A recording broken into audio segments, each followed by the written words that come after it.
नमस्कार, मी पंजाब डक. मी आहे सोनाली बॉर्डर मध्ये, नेपाळ आणि भारताची बॉर्डर आहे.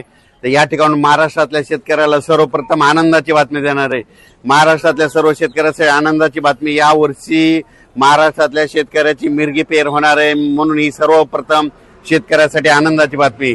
राज्यात सांगायचं झालं तर 7, 8, 9, 10, 11, 12 जूनच्या दरम्यान राज्यात मोसमी पाऊस येणार आहे, म्हणून हा अंदाज महाराष्ट्रातल्या सर्व शेतकऱ्यांनी लक्षात द्यायचा. आजच्या कंप्लीट आज आहे 28 मे 2026.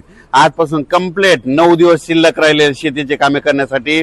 शेतकऱ्याला विनंती की तुम्ही काय करा, या 9 दिवसामध्ये शेतीचे कामे करून घ्या, कारण की राज्यामध्ये 7, 8, 9, 10, 11, 12 दरम्यान मोसमी पाऊस बरसणार आहे, म्हणून हा अंदाज लक्षात घ्यायचा. आणि सर्वप्रथम सांगू इच्छितो की राज्यामध्ये सांगायचं झालं तर की हे जे मोसमी पाऊस आहे, तर खरं तर पहिलं तर काय होणार आहे, 31 मे पासूनच 31 मे 1, 2, 3, 4, 5 जूनच्या दरम्यान मध्ये पूर्व विदर्भ, काही भागात पश्चिम विदर्भ, दक्षिण महाराष्ट्र, उत्तर महाराष्ट्र, कोकणपट्टी, खानदेश, मराठवाडा सगळीकडे काय होणार आहे, काही भागामध्ये 1 जूनला येईल, काही भागात 2 ला, काही 3 ला, काही 4, 5, 6, 6 जून पर्यंत दररोज वेगवेगळ्या भागात चांगला जोराचा पाऊस पडणार आहे, म्हणून हा अंदाज महाराष्ट्रातल्या शेतकऱ्यांना लक्षात यायचा. पण हे 6 जून पर्यंत पाऊस पडल्याच्या नंतर त्याच्या पाठोपाठ लगेच मोसमी पाऊस येणार आहे आणि 31 आणि 1 तारखेला केरळमध्ये मान्सून दाखल होणार आहे आणि केरळमधून कंप्लीट 5 ते 6 दिवसामध्ये ते महाराष्ट्रात येणार आहे. म्हणून ही सर्वप्रथम महाराष्ट्रातल्या शेतकऱ्यासाठी आनंदाची बातमी.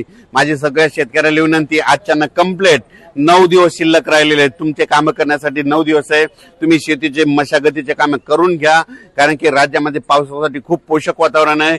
इतकं वातावरण असं कधीच पोषक नसतं, पण काय झालं, यावर्षी उन्हाची तीव्रता जास्त असल्यामुळे यावर्षी खूप पोषक वातावरण तयार झालं. आणि यावर्षी सगळ्यात महत्वाचं यावर्षी लवकर पेरणीचा योग आहे, मिरगी पेर होणार आहे. कापसाच्या देखील बऱ्याच शेतकऱ्याचा काय होणार आहे, 2-3 टप्प्यामध्ये लागवडी होणार आहेत. कारण की काय होणार आहे, काही भागामध्ये 1 जून ते 6 जूनच्या दरम्यान काही ठिकाणी खूप जोराचा पाऊस पडणार आहे, काही निरंक राहील, काही भागामध्ये जास्त पाऊस पडणार आहे. म्हणून हा अंदाज महाराष्ट्रातल्या सर्व शेतकऱ्यांनी लक्षात घ्यायचा. तेलंगणा, कर्नाटक आणि मध्य प्रदेशच्या शेतकऱ्याला सांगू इच्छितो की तुमच्या इकडे देखील काय होणार आहे की यावर्षी लवकरच पाऊस येणार आहे. खरं तर तेलंगणा आणि कर्नाटकमध्ये यावर्षी लवकर पाऊस येणार आहे, म्हणून हा अंदाज तेलंगणातल्या सर्व शेतकऱ्यांनी लक्षात घ्यायचा.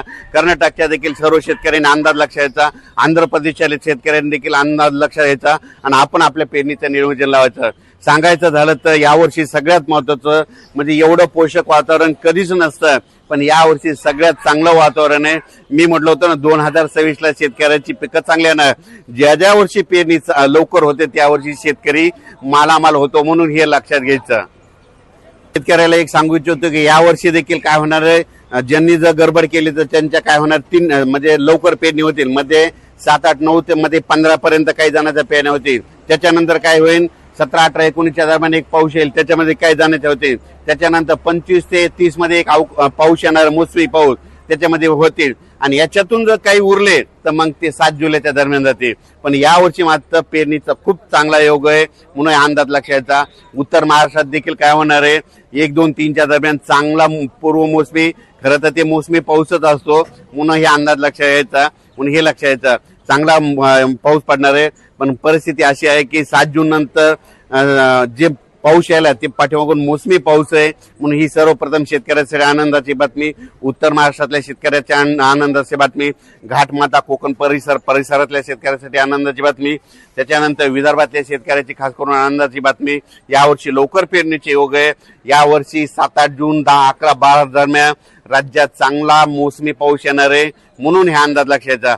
पण हे मोसमी पाऊस येण्याच्या अगोदरच 31, 1, 2, 3, 4, 5, 6 जून पर्यंत दररोज महाराष्ट्रातल्या वेगवेगळ्या भागामध्ये विदर्भ, पूर्व विदर्भ, पश्चिम विदर्भ, दक्षिण महाराष्ट्र, उत्तर महाराष्ट्र, कोकणपट्टी, खानदेश दररोज वेगवेगळ्या भागात विखुरलेल्या स्वरूपाचा पाऊस पडणार आहे, म्हणून हा अंदाज सर्व शेतकऱ्यांनी लक्षात घ्यायचा.